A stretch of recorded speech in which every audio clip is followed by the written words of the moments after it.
कि कल जो वाकया हुआ मैंने उस पर एक्शन लेना है।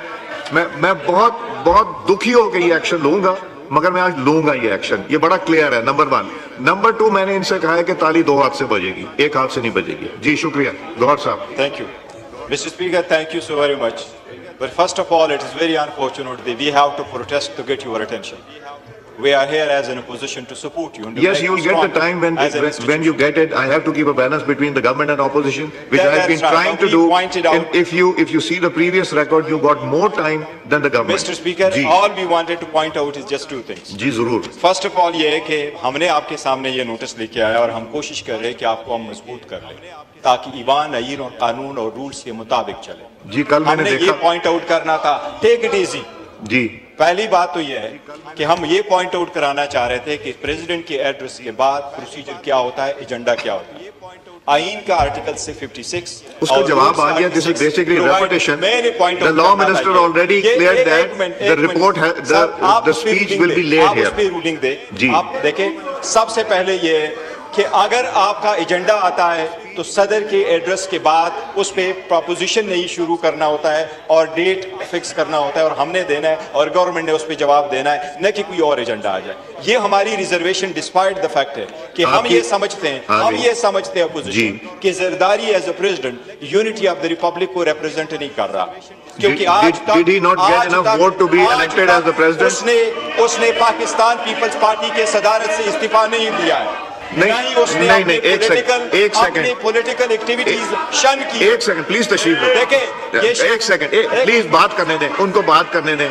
ये 1 मिनट बात करने दें। मैं एक चीज क्लियर कर दूं, जरदारी साहब कभी भी प्रेसिडेंट नहीं थे पीपल्स पार्टी के। देखिए, Zardari Pakistan Peoples Party Parliamentarian के सदर आज भी है, आज भी वो पाकिस्तान पीपल्स पार्टी पार्लियामेंटेरियन के है और वो आज भी पॉलिटिकल एक्टिविटीज इनको बात करने दीजिए। लेकिन इसके बावजूद मैं कह रहा हूं, इसके बावजूद हम उसके एड्रेस पे बात करना चाह रहे हैं, हम पॉइंट आउट कराना चाह रहे हैं। आप काइंडली इस पे रूलिंग दे दे, हमें शुरू करने दे ताकि लीडर ऑफ द अपोजिशन इस पे इब्तिदा कर ले और हम सारे फॉलो कर लें। हम इनको न मानते हुए भी रिक्वेस्ट कर रहे हैं कि आप काइंडली हमें टाइम दे दे। ये कानून, ये आर्टिकल 56 और रूल 60 के मुताबिक बिल्कुल ठीक है। एजेंडा जनाबी speaker, I totally agree with you. 1 अप्रैल का एजेंडा 15 तारीख को रिपीट हो गया और हमारा जुडिशरी का एजेंडा नहीं आया, डिस्पाइट द फैक्ट की रिक्वेजिशन हमने की थी।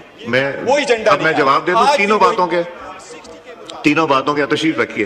पहली बात का ये जवाब है कि जिस तरह लॉ मिनिस्टर साहब ने भी एक्सप्लेन किया कि जब रिपोर्ट आएगी हमारे पास, तब जब वो उनकी स्पीच आएगी तब हम एजेंडा पे रख देंगे। आज स्पीच आ जाएगी, हम एजेंडा पे रख देंगे। नंबर 1। नंबर 2, आपने कहा कि जुडिशरी पे बात नहीं करने दी। देखिए 2 हिस्से हैं। एक, आपने रिक्वेजिशन किया, 14 दिन के अंदर हमारी जिम्मेदारी थी कि रिक्वेजिशन का सेशन बुलाएं, हमने रिक्वेजिशन का सेशन बुला लिया। नंबर 2, वो सबजुडिस इशू है, इसलिए सबजुडिस इशू को हम एजेंडा पे नहीं लेके आएंगे और ना हम लेके आए। नहीं, ये बहस दर बहस नहीं। So these are the answers to your Sharmila Farooqui साहब on a point of order. एक सेकंड ठहरे, 1 मिनट कर। जी गौहर साहब 1 सेकंड शर्मिला जी। 15 सेकंड के लिए जनाबी स्पीकर, रूल 86 बड़ा क्लियर है। जो मैटर सबजुडिस होता है उस पर बहस नहीं होती, लेकिन उसमें प्रोवाइजो में प्रोवाइडेड है कि अगर बहस का एक्सटेंट वसा हो जिससे केस अफेक्ट ना हो रहा तो बहस हो सकती है। पहले भी इस ईवान में सारी चीजों पे इन्होंने बहस कराई थी, जो सुप्रीम कोर्ट ने ईवन ऑर्डर भी कर लिए थे। तो हम तो सिर्फ उस पर बहस करना चाहते हैं रूल 86 के प्रोवाइजो के मुताबिक। ठीक है, शुक्रिया जी शर्मिला फारूकी साहब।